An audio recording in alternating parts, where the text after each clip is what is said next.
Hoy nos adentramos en la cultura del pueblo esquimal de los Yupiks. Viajamos hasta el que se ha convertido en uno de los yacimientos arqueológicos más importantes del pueblo esquimal. Estamos a punto de comenzar una gran expedición. Una expedición que atraviesa toda la historia del pueblo inuit del Ártico, desde el hallazgo de un yacimiento bajo el hielo hasta su última lucha por salvar su ecosistema del calentamiento global. Soy Paco Nadal y esto es Diario de a Bordo, Grandes Expediciones, un podcast original de National Geographic. Ojalá mucha gente se una a esta gran expedición y nos ayude a preservar nuestro planeta y nuestro futuro, porque otro planeta es posible.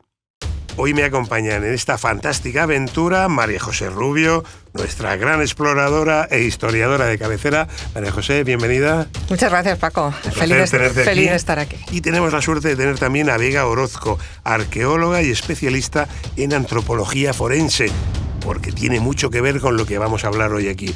¿Qué tal, Vega? Bienvenida. Muchas gracias por la invitación. Un placer tenerte aquí también. Si tienes la curiosidad y el valor suficientes, puedes formar parte de esta expedición. Está a punto de partir hacia historias desconocidas. Hoy viajamos a un pueblo remoto al sudoeste de Alaska llamado Kinagac para contarte una historia fascinante. Bienvenidos a Diario de a Bordo.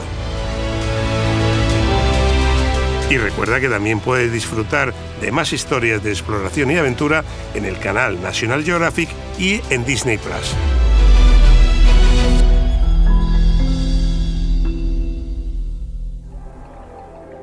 Verano de 2009. Mi equipo y yo llevamos semanas excavando en una especie de estupor colectivo. Los nativos Yupik que nos acompañan se mantienen en un silencio casi sagrado. Y es que esta tierra del Ártico, que ha permanecido congelada durante cientos de miles de años, ahora se está derritiendo y de ella están emergiendo una cantidad ingente de objetos arqueológicos. Encontramos hasta 200 piezas por día. Las piezas brotan como si vinieran de una cápsula del tiempo del pasado Yupik. Cientos de muñecos de madera, grandes máscaras, tallas y marfil, incluso cuerdas hechas de hierba seca en perfecto estado. Sin embargo, hasta hoy no habíamos podido entender del todo este lugar. No había comprendido que estamos sobre la escena de un crimen. Una escena intacta sobre el sangriento final de esta comunidad. El suelo arcilloso y negro da cuenta de un gran incendio.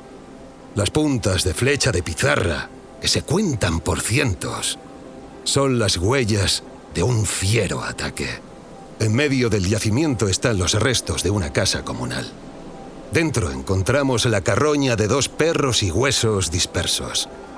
El recuento suma al menos 28 personas fallecidas. Niños, mujeres y ancianos. Ningún hombre. Algunos cuerpos han sido arrastrados afuera de la casa, donde vemos intactas las cuerdas de hierba con que los ataron antes de asesinarlos.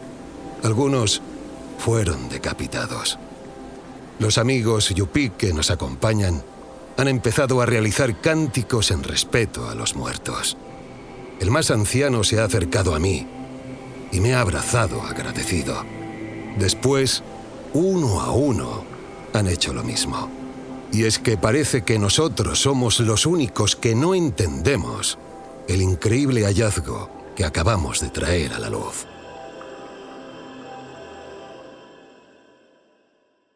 El relato que acabamos de escuchar pertenece a uno de los descubrimientos arqueológicos más importantes que se han realizado sobre la cultura esquimal.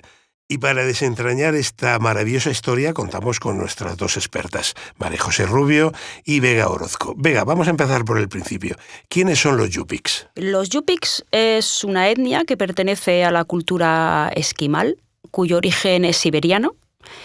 Hace más de 2000 años atravesaron lo que era el estrecho de Bering hasta lo que es Alaska ahora mismo, y entonces les podemos encontrar en una isla muy remota que se llama San Lorenzo, que está en medio del mar glaciar, y en la zona suroeste de Alaska. Y hemos hablado de un yacimiento arqueológico. ¿Qué pasa con ese yacimiento arqueológico? ¿Cuándo aparece? Nunalek, efectivamente.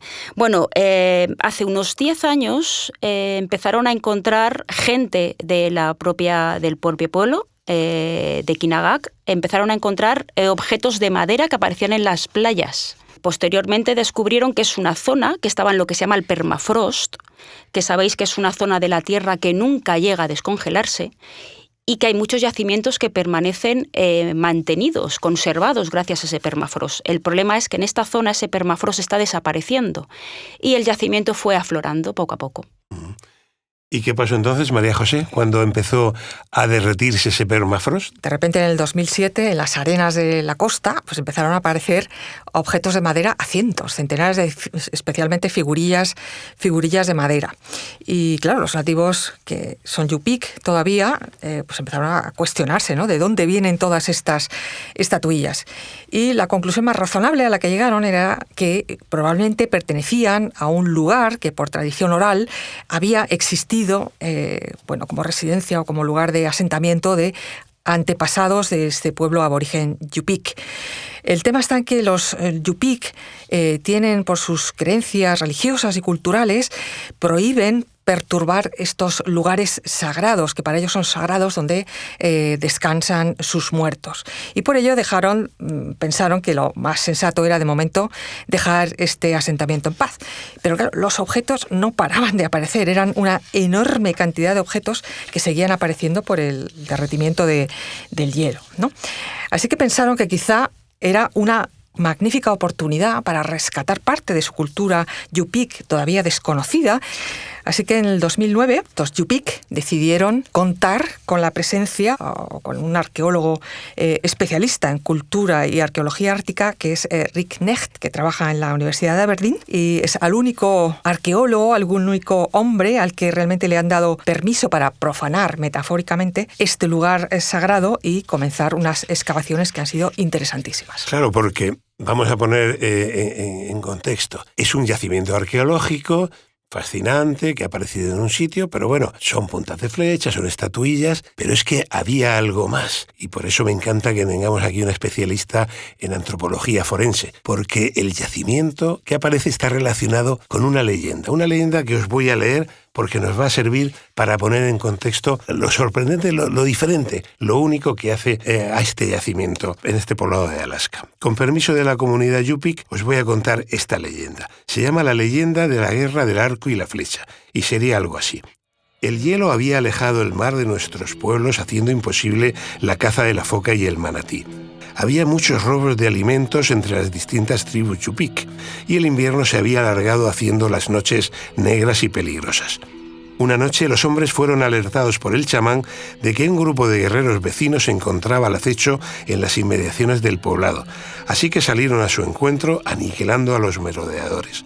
Cuando vieron alejarse al grupo de hombres, atacaron su poblado arrasando la aldea con fuego después de matar a todos sus habitantes, que principalmente eran mujeres, niños y ancianos. Nadie sobrevivió. Repito, esto era una leyenda que se transmitía de forma oral entre los Yupiks de generación en generación, hasta que este grupo de arqueólogos empieza a excavar allí. ¿Y qué pasa, Vega? Pues sorprendentemente encuentran restos de más de 50 personas asesinados, con claros síntomas de haber sido maniatados, incluso en algunos casos decapitados. Y efectivamente, confirmando la leyenda de que los hombres no estaban en el pueblo, la mayoría de los cadáveres habían sido de mujeres y niños. Además, al haberse encontrado en esa zona, son cuerpos que están no momificados, pero sí que es cierto que en muy buen estado de conservación para poder estudiar cuál fue la causa de su fallecimiento. O sea que la evidencia arqueológica confirmaba que esa tradición oral sobre esa guerra, un hecho puntual, una leyenda, se confirmaba que era verdad, ¿no? Claro, ese es el interés de este descubrimiento, ¿no? Que hace realidad una leyenda que de repente se hace constatable por el descubrimiento arqueológico, que hace real la existencia de esa guerra del arco y de la flecha, que fue un hecho histórico ahora mismo constatable, y luego interesante porque yo lo compararía casi con el descubrimiento de Troya, cuando Troya dejó de ser una leyenda, ¿verdad?, de la Odisea y la Ilíada Ilíada de Homero, se encuentra la evidencia en el siglo XIX con los descubrimientos Schliemann. Y este yacimiento arqueológico viene a ser exactamente lo mismo. Y ponnos un poco en contexto en el momento histórico que ocurre esto. Estamos hablando del siglo XVII, de una pequeña edad de hielo, ¿no? Sí, eso es. El arqueólogo Knecht la ha datado en una época muy curiosa de la historia de la humanidad y que no es muy conocida, que es lo que se conoce como la pequeña edad de hielo, que podemos datar entre los siglos XVI al XIX y que afectó especialmente el hemisferio norte, sobre todo en Europa, una edad donde las temperaturas bajaron considerablemente por la menor incidencia solar y también se tiene detectado una mayor actividad volcánica en el mundo que cubrió el cielo en determinados periodos de ceniza y por lo tanto impidió que el sol llegara. Un tiempo de extraordinario frío, o sea que hacía muchísimo más frío del que tenemos hoy en Europa. Para ellos esa glaciación, Vega, lejos de ser un momento terrible para oír, fue un momento de esplendor para esta cultura Yupik, ¿no? Sí, e incluso es esa transmisión oral de es una de las épocas más importantes de su historia, ya que es muy conocida entre ellos por la gran transmisión oral que tienen. Hay que recordar que son pueblos que no tienen transmisión escrita. Date cuenta que siguen siendo una cultura que en primavera y en verano viven fuera, viven en el exterior, pero sin embargo en invierno se recogen en estas casas comunales, donde fuera hace más de menos 30 grados. Y lo que tienes que hacer es escuchar historias. Entonces imaginaros lo que son los niños escuchando a los mayores hablando de esas historias de la pequeña glaciación, la pequeña edad del hielo, como llamamos, y que ahora una de esas historias se haya confirmado. O sea, que efectivamente es verdad. Fijaos, se ha cambiado el mundo, también el mundo de los inuits. Recuerdo, he viajado mucho por Groenlandia y una vez incluso atravesé el interior de Groenlandia con esquís y, en fin, he tenido bastantes aventuras por allí. Me fascina ese mundo tan extremo y, sin embargo, tan cercano, porque Groenlandia está a 3 o 4 horas de avión, 5 horas de avión de aquí. Que una vez estaba en un pueblo, Kasiarsuk, y me invitaron a una fiesta comunal. Había una merienda, era el cumpleaños de alguien y convocaron a las 80 personas que vivía allí. Y pregunté, ¿y cómo convocáis? ¿Cómo decís a la gente? Hombre, por Facebook. ¿Cómo lo vamos a hacer? Por Facebook, ¿no? Es decir, los inuits de hoy día, es verdad que en el norte, en la zona de Thule, todavía el clima es bastante exagerado, en el sur de Groenlandia no tanto, pero claro, ya son gente que viven en casas, con calefacción todo el año, se mueven en motonieves y se convocan para un cumpleaños por Facebook. O sea, la tradición oral, suerte por desgracia, ya ha pasado. Otra cosa que me sorprendió mucho en Nuuk, en la capital de Groenlandia, una isla que tiene 2 veces la extensión, 3 o 4 de España, solamente hay 2 semáforos en Nuuk. Bueno, ahí hay un museo de arqueología muy interesante y una de las salas principales se descubrió una familia entera de inuits anteriores a esto, debe ser del siglo XV, XVI, una familia entera que había quedado momificada. Y había varios menores, y uno de ellos, de unos 6 o 7 años, era Down, era síndrome de Down, ¿no? Fue una de las primeras evidencias que la antropología forense encontró de que en aquellos pueblos que vivían en unas condiciones durísimas y donde la lucha por la supervivencia solo se conseguía con la ayuda de todos, eran capaces de llevar a un miembro de la familia que no aportaba nada, sino que incluso era un freno, ¿no? Y era muy sorprendente esta revelación. No sé si tú en tus excavaciones has encontrado algo similar. Bueno, hay muchos casos similares.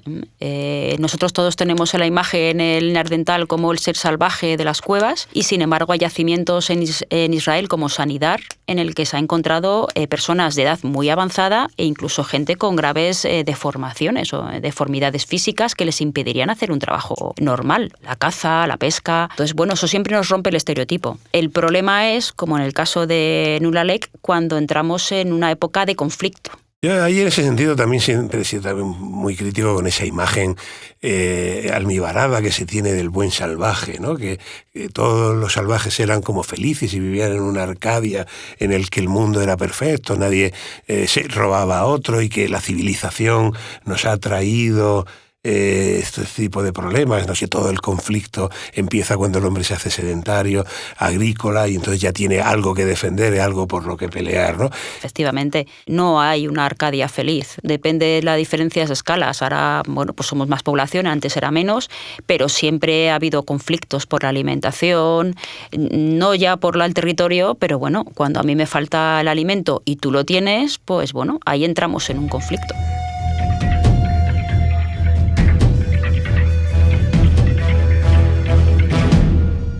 Esta historia de Nunalek también esconde una triste paradoja. Si un cambio en el ciclo climático como el de la pequeña edad de hielo provocó las guerras del arco y la flecha allá en el siglo XVII, la actual crisis climática ha permitido, con el aumento global de las temperaturas, derretir ese permafrost y poner al alcance no solo el yacimiento arqueológico, también sus recursos, originando una nueva crisis en sus pueblos, un peligro para sus ecosistemas que ven cómo los animales desaparecen y también su único recurso para la subsistencia, que era la caza. El clima está cambiando en todo el mundo, pero sobre todo ha cambiado mucho en estas regiones árticas en las últimas décadas, con una subida de la temperatura de 3 grados, lo que ha hecho que el grosor del hielo haya disminuido hasta un 40%. Estos cambios en el Ártico suponen una amenaza también para todos nosotros, aunque no vivamos allí, ya que estamos hablando del sistema de enfriamiento más importante de la Tierra y que hoy alcanza hasta 32 grados durante los meses de verano. Que el Ártico se está deshelando y que allí el efecto es muchísimo más grande que estamos notando en las zonas ecuatoriales o de los trópicos, te lo puedo garantizar yo personalmente, porque fui a una expedición en Groenlandia en el 2005. Y subí al Inlandsis, al glaciar, al gran casquete de hielo. La idea era atravesar ese casquete de hielo, ¿no? Yo tenía unas fotos maravillosas de un frente glaciar de 100 metros de altura, varios kilómetros de ancho. Volví 5 años después a ese mismo sitio y cuando el barquero que me llevaba, no hay otra forma que ir más que en lanchas neumáticas por los fiordos, cuando llegó y me dijo, ya hemos llegado, dije, no, te has equivocado, esto no es, sí, es esto, era eso. Como llevo siempre en mi banco de imágenes en un disco duro, saqué las fotos que había hecho hacía 5 años y el frente del glaciar estaba como 5 kilómetros más atrás. En solo 5 años aquel paisaje había cambiado de una manera brutal. O sea que imaginaros lo que va a ocurrir con el Ártico y todos estos pasos. Bueno, no para todo el mundo es una amenaza. Hace muchísimos siglos que se estaba buscando la quimera de la ruta de la navegación por el norte. Creo que algunos sabremos la historia del Endeavour y el Terror, los buques que se quedaron encallados. Ahora es una magnífica oportunidad que ven ciertas empresas para poder encontrar esa famosa ruta, la Northern Sea Route, NSR por sus por el antiguo paso del noroeste, vamos. Efectivamente. Sí. Eso también porque recordemos que nos evita todas las tarifas que hay que pagar por pasar o bien por el canal de Suez o por el estrecho de Panamá. Realmente muchas empresas, tanto de transporte como plataformas petrolíferas, no ven esto como una amenaza, sino como una magnífica oportunidad para el futuro.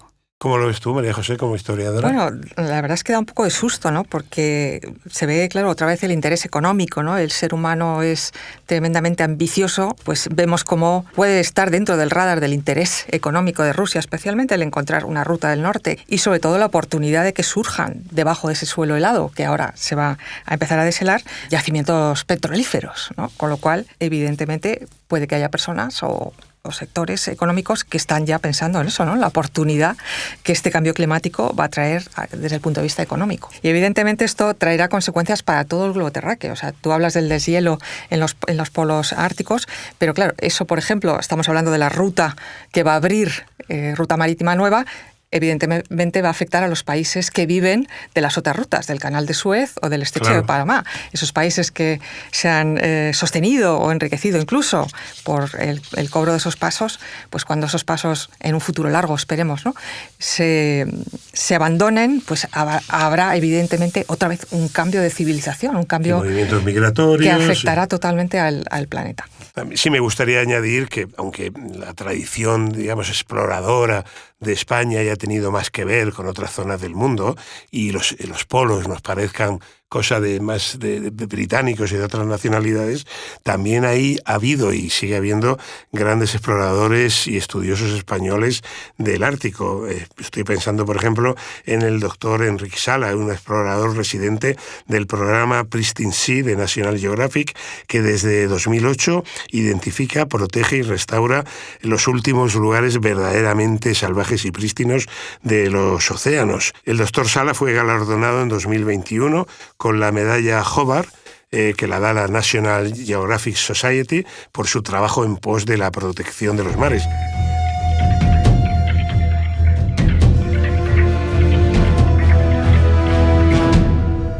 Pues hasta aquí nuestro podcast sobre esta fascinante historia de un yacimiento en el Ártico. Vega Orozco, muchísimas gracias por estar aquí con nosotros. A ti, Paco, muchas gracias. Y te aliento a seguir con ese fascinante trabajo que nos descubre nuestro presente gracias a las huellas del pasado.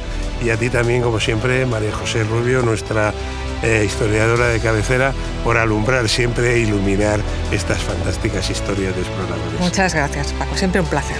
Y recuerda que puedes encontrar más historias de exploración y aventura en el canal National Geographic y en Disney+.